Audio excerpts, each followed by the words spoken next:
Посмотрите, вот, братья, то, что все время, я лично вот в этой мечети я тоже молюсь.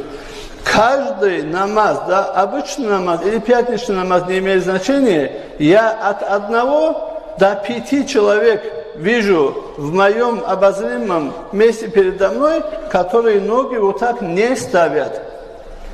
А если так ноги не ставить, то есть пальцы не обращены, если будут не обращены, вот так ровно некоторые наоборот, даже еще даже дальше вот так выпустят, вот так ноги ставят ноги. Вот таким образом сужда не получается. Если сужда не будет и намаза.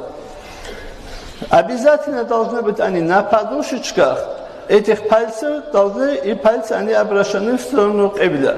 Вот это обязательное условие, которое многие оставляют так попустительски относятся к этому. Обращайте, пожалуйста, особое внимание во время